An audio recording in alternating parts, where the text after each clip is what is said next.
Alright guys, welcome back to my channel. Today is Tuesday and it's my second day of training this week. And nothing else to say. I feel fine, I feel good. But I do feel my body is a little heavy because I trained yesterday obviously and didn't really take a recovery day. So my body is a little tired, I think. Feeling a little heavy but not like too heavy to an extent where I cannot even train. But don't know how things are gonna go, but I'll just try my best. And before I dive into my training, I want to tell you guys something very important. So many people actually neglect carbs when it comes to training. So they think carbs are enemies, which are not. So carbs are actually very important when you're about to train because if you have like simple, fast digesting carbs before training, you'll be able to perform way better because now you have instant source of energy. So our body uses carbs for energy primarily. So if you have carbs in your body before training, then you'll be able to push yourself harder and get a better training. So I recommend having at least 50 grams of carbs before training, maybe like 30 minutes or an hour, depending on the types of carbs you take. For example, if you take like fast, simple digesting carbs, then 30 minutes to about an hour before you go train is gonna be ideal. But if it's like potatoes, sweet potatoes, or some like slow digesting carbs, then you wanna have it a little further, like before you go train, like maybe like 1 hour or 2 hours before training. So depending on the carbs you take, manage your carb intake time before going to train. So what I usually do is I eat like an apple, a banana, and Rice Krispies with 10 grams of honey. So that's very fast digesting carbs. So it's really important to take these if you want to have a better performance and just be stronger in general while training. So many people neglect carbs, which is not really ideal before going to train. So carbs are very important when you're about to train because it will give you more energy, more power, more strength, more endurance, etc. So make sure to have carbs before going to train and you will see better results and better performances. So that's what I wanted to talk about right before going to train, because I read someone say like carbs are enemies, or like fasted trainings are the best ways to train, etc. I don't really think so. Anyways, I'll get right into training, so I will see you guys in the training.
Alright guys, so that was it for my training today. As you guys saw, my training was very short and very light. I did all of the sets with band assisted work. So the reason why I did that is because I started to feel my tendons and my joints around my elbows here a little tender, a little sore, a little in pain. So that is why I decided not to push myself today.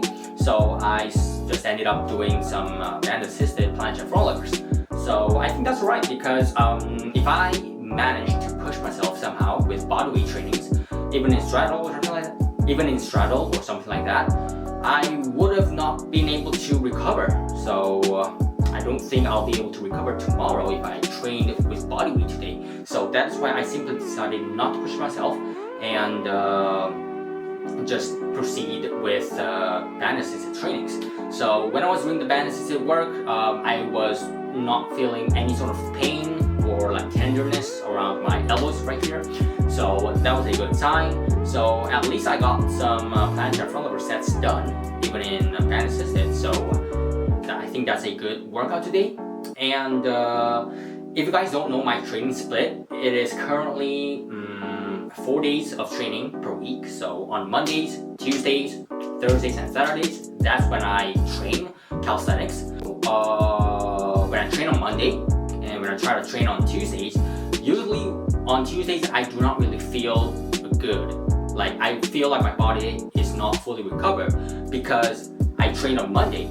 So that is the reason why I decided not to train with bodyweight today. And I'm not sure, but in the future I might have to train with band assisted just for activation on Tuesday. So I will still be training 4 days per week. That I don't think I'll be changing it to like 3 days or something like that. I am gonna be training 4 days per week, but on Tuesdays I might have to just train with bands instead of training with bodyweight. So I think that's a good way to go about it. And like I feel like if your wrists or your elbows, your like joints, like etc., like if those are like not in good shape, if those are not in good condition, you're not gonna be able to push yourself in statics, because statics is usually about straight arm strength. So your joints and tendons do a lot of work. So if your joints and tendons are very sore or in much pain, then you won't be able to really just lock your arms out. So there's no way you're gonna be able to have a good workout session if your tendons and joints are in pain. So that's what I felt today. I felt like when I try to do this motion right here, like if I try to do like soupy to neutral, soupy neutral, soupy neutral, I feel a little bit of tenderness, a little bit of pain on my elbows right here. I don't know what this part is called, but I do feel some pain. So that's why I decided not to push myself too much today. And hopefully if I rest tomorrow, and hopefully on Thursday I will be fresh, and hopefully I will be able to push myself hard again. So I think if I'm training like 4 days per week, I think 3 days of like intense training and 1 day of like light activation is really good for recovery and for progression. Because I do think that if you want to progress in statics, you have to train at least minimum 3 days per week.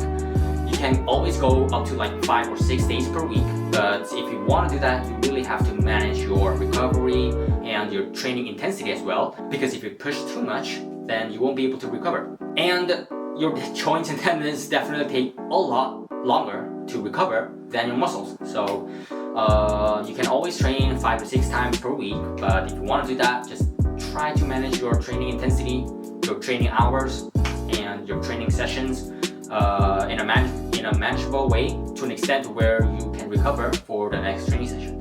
If you're training less, for example like 3 times per week, then it is, I think, understandable to go really intense on each trainings, because you have a lot of time to recover. So anyways, thank you guys all for watching. Today was a good session because I actually didn't feel a lot of pain while doing the planche and frontlever with the band assisted work, and I was able to do really good trajectory, proprioception, activation, whatever, engagement sort of thing. But yeah, in terms of that, feels good. I also do think that recovery is very crucial when it comes to statics, especially for your joint tendons. So tomorrow I'll be resting, but I'll be doing the one-arm handstand glutes groove. Like I always do one-arm handstand glutes groove every rest days. Like so, that's not that big of a deal. It's not that intense. It takes like less than 2 minutes. So I'll do that tomorrow, and hopefully on Thursday I'll be able to train intense, and I wish my joints and tendons are gonna feel fresh. So that's my wish for Thursday. So I will see you guys on Thursday for my next training session. So see you guys then.